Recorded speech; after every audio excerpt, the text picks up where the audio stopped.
Hello everyone, first of all welcome to the YouTube channel. In this video we will discuss about the peptides. First we discuss what is the peptide bond, how it is formations, geometry of peptide and synthesis of peptide from amino acids. क्योंकि जैसे हमने amino acids कर लिया, उसके preparation methods कर लिए, chemical physical syllabus में नहीं था, उनको भी हमने डिस्कस कर लिया. नेक्स्ट आपका टॉपिक है पेप्टाइड, उसकी ऑल प्रॉपर्टीज सब कुछ डिस्कस करना है हमें, उसकी classification, nomenclature, geometry, synthesis, classical peptide synthesis, protection, क्योंकि ये आपके सिलेबस में स्पेशली मेंशन कर रखें. तो काफ़ी इंपॉर्टेंट टॉपिक है आपका पेप्टाइड. तो ये तो आपको सिंपल पता है कि जब प्रोटीन को आप हाइड्रोलाइसिस करते हैं, ब्रेक डाउन हो जाता है स्मॉल फ्रेगमेंट में, जैसे पॉलीपेप्टाइड से पेप्टाइड, पेप्टाइड से आपका अमीनो एसिड्स. ये तो सिंपल चेंज ऐसे होती है, जैसे प्रोटीन है उसको हाइड्रोलाइज करते हो तो क्या बनेगा आपका पॉलीपेप्टाइड, उसको हाइड्रोलाइज करते हो तो सिंपल आपका पेप्टाइड की फॉर्मेशन, और पेप्टाइड करते हैं तो आपका अमीनो एसिड्स. अमीनो एसिड्स में कौन सा बॉन्ड होता है आपका पेप्टाइड बॉन्ड, ये आपको पता ही. पेप्टाइड बॉन्ड होता क्या है, कार्बोक्सिलिक और अमीन ग्रुप के बीच का. जैसे कार्बोक्सिलिक है आपका और अमीन ग्रुप है NH2, तो यहाँ से एक H और OH मिल गए, क्या हो जाएगा, वाटर बाहर निकल तो क्या हो जाएगा CONH. इस बॉन्ड को हम क्या बोलते हैं आपका पेप्टाइड बॉन्ड.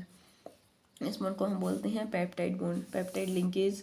तो इसमें क्या होता है, अमीनो एसिड मॉलिक्यूल वन, क्या आपको पता है कि दोनों होते हैं अमीनो एसिड्स में, कार्बोक्सिलिक ग्रुप भी होता है और अमीन ग्रुप भी होता है. जब ये कंबाइन होते हैं इंट्रामोलिकुलर रिएक्शन ही होती है, कार्बोक्सिलिक ग्रुप एक वन साइड से और सेकंड से अमीन ग्रुप, तो वाटर मॉलिक्यूल रिमूव हो जाता है एंड आपका फॉर्मेशन होता है पेप्टाइड बॉन्ड का. ठीक है, सिंपल कोई भी रिएक्शन ले सकते हो, जैसे आप ग्लाइसिन ले लो, NH2 से कहते हैं CH2 है आपका COH, इसको हमने बोल दिया ये है ग्लाइसिन, और उसमें हम एलेनाइन डालेंगे NH2CH, ये हो जाएगा CH3COH. तो यहाँ से देखो OH और H मिल के वाटर रिमूव, तो ये बॉन्ड बन जाएगा आपका सेम. ये सेम थिंग्स तो सेम है, NH2CH2CONH किसे कहते हैं, ये जो नेक्स्ट है आपका CH3COH. तो ये क्या बन गया, ग्लाइसिल एलेनाइन किसे कहते हैं, ये है आपका एलेनाइन, और ये बन गया आपका ग्लाइसिल एलेनाइन. तो इसको हम पेप्टाइड लिंकेज बोलते हैं. ये तो आपको सिंपल पता चल गया कि पेप्टाइड बॉन्ड क्या होता है. ठीक है, और क्लासिफिकेशन करें तो पेप्टाइड को हम डाइव कर सकते हैं, दो या दो से ज़्यादा अमीनो एसिड्स जब कंबाइन होंगी तो पेप्टाइड बॉन्ड बनेगा. जैसे यहाँ पे 2 अमीनो एसिड्स कंबाइन हुई तो पेप्टाइड बॉन्ड बन गया. अलग अलग टाइप के होते हैं, डाई पेप्टाइड, ट्राई पेप्टाइड. ठीक है, तो डाई का बनेगा, ठीक है, तो 2 अमीनो एसिड्स लिए हमने, ट्राई 3 वाला, टेट्रा 4 वाला. ऐसे हम इसको पॉलीपेप्टाइड जब मोर काफ़ी सारी यूनिट कंबाइन होंगी तब आपका पॉलीपेप्टाइड की फॉर्मेशन होती है. और ये भी पता आपको कि जो पेप्टाइड का मोलिकुलर मास अगर 10,000 से अबो चल जाता है तो उसको हम पॉलीपेप्टाइड की कैटेगरी में लेते हैं, एंड 10,000 से भी अबो है तब उसको हम प्रोटीन बोलते हैं, वो प्रोटीन चेन की कैटेगरी में आता है. तो ये सिंपल क्लासिफिकेशंस थी कि जैसे आपका डाई पेप्टाइड ये आप सिंपल कर सकते हो, try peptide, tetra peptide, polypeptide का बंध है. सिंपल आपको अमीनो एसिड्स लेनी है, उनको कंबाइन करवाना है वाटर रिमूव करके, वो पेप्टाइड बॉन्ड हो जाएगा. अब ये भी आपको पता है कि 2 टाइप के हो सकते हैं, कि जिसमें फ्री अगर आपका अमीन ग्रुप है तो उसको हम एन टर्मिनल अमीनो एसिड बोलते हैं, अगर फ्री कार्बोक्सिलिक ग्रुप है तो उसको हम कार्बन सी टर्मिनल बोलते हैं अमीनो एसिड रेजिडू. तो आप जैसे एन टर्मिनल है आपका, सी टर्मिनल है, जो बीच में उनका कंबाइन होकर पेप्टाइड बॉन्ड बन सकता है. तो ये तो आप सिंपल इजीली कर सकते हो. कोई भी एग्जाम्पल एक समझा दिया, आप इससे डिफरेंट टाइप कर सकते हो. अब हम जैसे ज्योमेट्री की बात करें तो जो बॉन्ड है, जैसे क्या होता है आपका, जो बॉन्ड की हम बात करें, CO है, NH है, इसको हम बोल रहे हैं अमाइड है. नेक्स्ट कोई भी और चेन वगैरह है, तो इसमें क्या होता है कि रेजोनेंस में जाते हैं, जैसे ये लोन पेयर यहाँ जाएगा, ये यहाँ पे, तो CO नेगेटिव डबल बॉन्ड यहाँ गया NH, तो इसको हम क्या बोलते हैं, यहाँ पे क्या आ रहा है, double bond character, 50% double bond, क्योंकि इसमें डीलोकलाइजेशन हो रहा है इलेक्ट्रॉन पेयर का. और हाइब्रिडाइजेशन क्या है आपकी, sp2.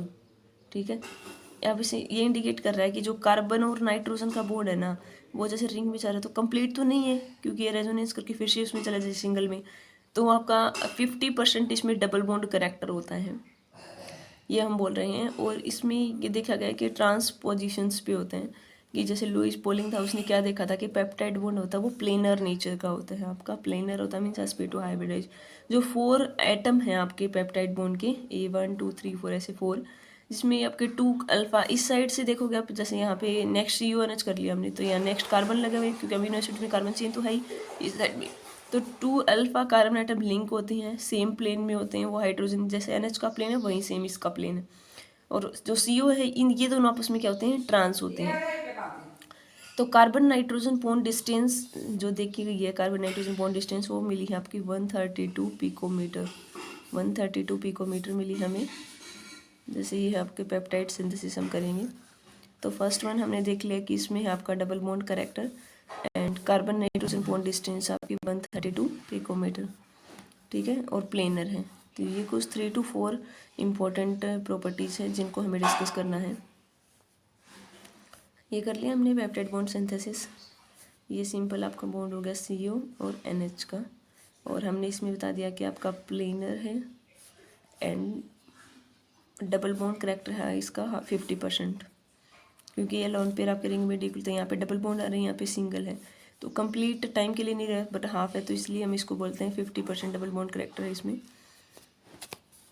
अब इसकी क्लासिफिकेशंस करेंगे अलग, हम इसकी जो सिंथेसिस करेंगे पेप्टाइड की अमीनो एसिड से। तो ये तो आपने सिंपल बता दिया, जैसे CO था, NH था कि लोन पेयर याद आ रहे हैं नेगेटिव, तो ये स्ट्रक्चर बन गई O negative double bond NH positive, ये वाली रेजोनेंस स्ट्रक्चर आप बता दोगे इसमें। और ये बॉन्ड डिस्टेंस वाला बता सकते हो आप, 132 पिकोमीटर्स होती हैं जो बॉन्ड डिस्टेंस है। और कार्बन नाइट्रोजन अगर सिंगल बॉन्ड की बात करें तो सिंगल की 147 होती, क्योंकि आपको पता है कि जो बॉन्ड ऑर्डर होता है वो इनवर्सली होता है बॉन्ड लेंथ के। तो मान लो बॉन्ड ऑर्डर की वैल्यू जैसे सिंगल बॉन्ड है डबल है, तो डबल वाले की ज़्यादा मिलेगी, तो उसके लिए बॉन्ड लेंथ की वैल्यू कम मिलेगी। तो वही सेम थिंग्स है, सिंगल बॉन्ड है तो हमने बोला सिंगल बॉन्ड के लिए देखो 147 है और डबल वाले के लिए 132, तो कम है ना, इसीलिए है क्योंकि बॉन्ड ऑर्डर इनवर्सली होता है बॉन्ड लेंथ के। तो आप ये बता सकते हो इसमें। तो बॉन्ड एंगल का भी हम मेजरमेंट कर सकते हैं यहाँ से। नेक्स्ट हम इसकी जैसे सिंथेसिस करें पेप्टाइड की अमीनो एसिड से, तो ये तो हमने आपको बता दिया, सिंपल आपको अमीनो एसिड्स लेना है, उनको ज्वाइन कर देना है। क्लासिकल सिंथेसिस जो हम आगे डिस्कस करेंगे उसको, जिसमें हम डाई ट्राई या हायर पेप्टाइड बॉन्ड की फॉर्मेशन करके दिखाएंगे आपको, ठीक है, इतना कर लिया। अब नेक्स्ट हम जैसे बात करें आपकी सिंथेसिस और पॉलीपेप्टाइड की, तो इसमें एक टर्म ये ध्यान रखने वाली है कि जो पॉलीपेप्टाइड हम बोल रहे हैं, पॉलीएमाइड नहीं है, जो स्टेप बाय स्टेप इसमें कंडेंसेशन होता है अमीनो ग्रुप 1 अमीनो एसिड का और carboxylic group other amino acids का। बट इसमें एक आपकी प्रॉब्लम्स आती है कि इसमें सेल्फ कंडेंसेशन हो सकता है अमीनो एसिड्स का, जो एक अनडिजायरेबल प्रोडक्ट बन जाएगा जिससे हमें नहीं चाहिए। तो इस प्रॉब्लम को ओवरकम करने के लिए हम क्या यूज़ करते हैं, प्रोटेक्टिंग ग्रुप का।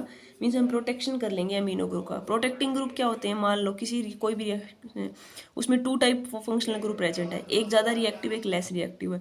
तो आप ये चाहते हो कि लेस रिएक्टिव वाला रिएक्शन करे, हाई वाला रिएक्शन ना करें।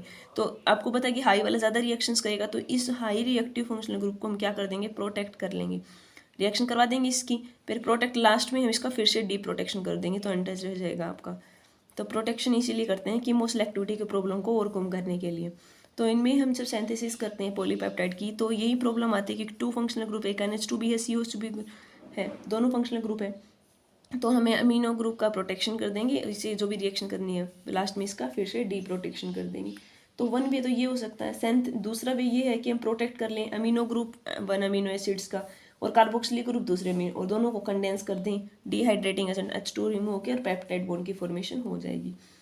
तो इसमें 4 अलग अलग मेथड्स हैं। इसमें पहले प्रोटेक्शन करते हैं फंक्शनल ग्रुप का, देन आपका एक्टिवेशन होता है कार्बोक्सिलिक ग्रुप, फिर कपलिंग स्टेप्स आता है, लास्ट में फिर से डी प्रोटेक्शन करके हम रिएक्शंस को फर्दर प्रोसीड करते हैं। तो ये काफ़ी इंपॉर्टेंट टॉपिक है, और प्रोटेक्शन ग्रुप आपने नहीं पढ़े हैं तो आपके लिए न्यू है। वैसे आपके MSc के सिलेबस में तो कंप्लीट जब हम 4th सेम करते हैं तो उसमें आपका डिस्कनेक्शन अप्रोच एक चैप्टर आता है, कंप्लीट पेपर ही होता है, रेट्रोसिंथेटिक सिंथेसिस बोलते हैं। तो उसमें प्रोटेक्शन ग्रुप हमें डिफरेंट के लिए, जैसे अल्कोहल के लिए क्या होता है, अमीन के लिए कार्बोक्सिलिक, वो हमें डिटेल से। बट अब BSc के सिलेबस में हमें सिर्फ अमीन ग्रुप को प्रोटेक्ट करना है आपका, या कार्बोक्सिलिक ग्रुप, इन 2 का पता होना चाहिए। और रिएक्शंस को हम नेक्स्ट वीडियोस में डिटेल से डिस्कस करेंगे कि कौन से प्रोटेक्शन ग्रुप हैं और हाउ इट वर्क, कैसे वर्क करेगा, कैसे हम उसको डी प्रोटेक्ट करेंगे सिंथेसिस रिएक्शंस को। क्योंकि आप स्पेशली सिलेबस में मेंशन है तो आपका डिटेल से पूछ सकते हैं, आपके प्रोटेक्शन पे क्वेश्चन आ सकता है, तो इसको हम सेपरेट वीडियोस में डिस्कस करेंगे। तो आई होप आपको पेप्टाइड बॉन्ड समझ आया होगा। कुछ प्रॉब्लम्स हो तो आप कमेंट कर सकते हो, I will try to solve you give answer. Thanks for watching my channel.